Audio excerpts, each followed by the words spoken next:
POCSO നിയമം 2012 നിയമം. പോക്സോൻ്റെ full form protection of children from sexual offences. ലൈംഗിക കുറ്റകൃത്യങ്ങളിൽ നിന്നും കുട്ടികളെ സംരക്ഷിക്കുന്നതിനുള്ള നിയമം, കുട്ടികൾക്ക് നേരെ നടക്കുന്ന ലൈംഗിക കുറ്റകൃത്യങ്ങൾ തടയാനുള്ള നിയമം. കുട്ടികൾ എന്ന് പറയുമ്പോൾ നിയമത്തിൻ്റെ മുന്നിൽ ആരാണ്? 18 വയസ്സ് വരെയുള്ള മക്കളാണ്. ആൺകുട്ടികളും പെൺകുട്ടികളും വരും.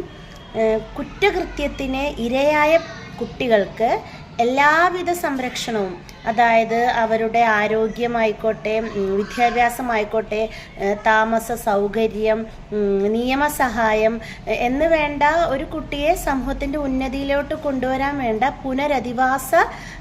പുനരധിവാസ സംരക്ഷണം ഗവൺമെൻറ്റും നിയമവും ഉറപ്പ് നൽകുന്നുണ്ട്.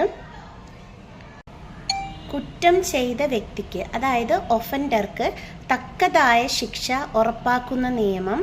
ഇവിടെ ശിക്ഷയുടെ കാഠിന്യം എന്ന് പറയുന്നത് കുട്ടിയുടെ പ്രായവും അതുപോലെ തന്നെ കുറ്റം ചെയ്ത ആളുടെ ബാക്ക്ഗ്രൗണ്ട്. ഞാൻ ഉദ്ദേശിക്കുന്നത്, ഇപ്പോൾ കുട്ടിയെ സംരക്ഷിക്കേണ്ട ആളുകൾ തന്നെയാണ് കുറ്റകൃത്യം ചെയ്യുന്നതെങ്കിൽ, അതായത് പാരൻസ്, സഹോദരങ്ങൾ, അങ്കിൾ, ആൻറ്റി, സ്കൂൾ അധികൃതർ പോലുള്ളവരാണെങ്കിൽ ശിക്ഷയുടെ കാഠിന്യം കൂടും. ഇവിടെ നമ്മൾ ശ്രദ്ധിക്കേണ്ട കാര്യമുണ്ട്. ഇപ്പോൾ കുട്ടി തനിക്കെതിരെ എന്തെങ്കിലും ഒരു ലൈംഗിക കുറ്റകൃത്യം മുതിർന്ന ആരോടെങ്കിലും സൂചിപ്പിച്ചിട്ടുണ്ടെങ്കിൽ, അത് ടീച്ചേഴ്സ് ആയിക്കോട്ടെ, പാരൻസ് ആയിക്കോട്ടെ, മറ്റാരെങ്കിലും ആയിക്കോട്ടെ, ഉടനടി ടൈമിലി തന്നെ അത് പോലീസിൽ റിപ്പോർട്ട് ചെയ്യുക എന്നുള്ളതാണ്. അല്ലെങ്കിൽ കുട്ടികളാണ്, നിഷ്കളങ്കരാണ്, അത് അവർ എവിടെയെങ്കിലും വച്ച് ഇത് ഡിസ്ക്ലോസ് ചെയ്യും. മുമ്പ് ആരോടെങ്കിലും പറഞ്ഞിട്ടുണ്ടെങ്കിൽ അത് ടൈമിലി പോലീസിനെ അറിയിച്ചില്ല എങ്കിൽ അവരും കൂട്ടുപ്രതിയാവും. പോക്സോ നിയമത്തിൽ കുറ്റകൃത്യങ്ങളെ 2ആയി തരംതിരിച്ചിട്ടുണ്ട്: ലൈംഗിക പീഡനവും ലൈംഗിക അതിക്രമവും.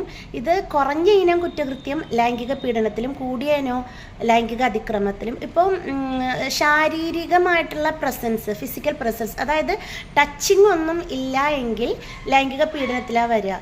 ഉദാഹരണം പറയുകയാണെങ്കിൽ, ലൈംഗിക ചൊവ്വയോടുകൂടി നോക്കുന്നതും സംസാരിക്കുന്നതും ലൈംഗിക അവയവങ്ങൾ പ്രദർശിപ്പിക്കുന്നതും ഫോളോ ചെയ്യുന്നതും എല്ലാം ലൈംഗിക പീഡനത്തിൽ വരും.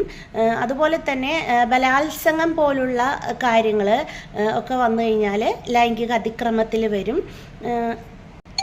കുട്ടികളുടെ പ്രണയം വരെ പോക്സോയിൽ വരും. അതായത് കുട്ടിക്ക് ശല്യമുണ്ടാക്കുന്ന രീതിയിൽ പ്രണയം തുടർന്നു പോവുകയാണെങ്കിൽ, അത് കേസാവുകയാണെങ്കിൽ പോക്സോയിലാണ് വരിക.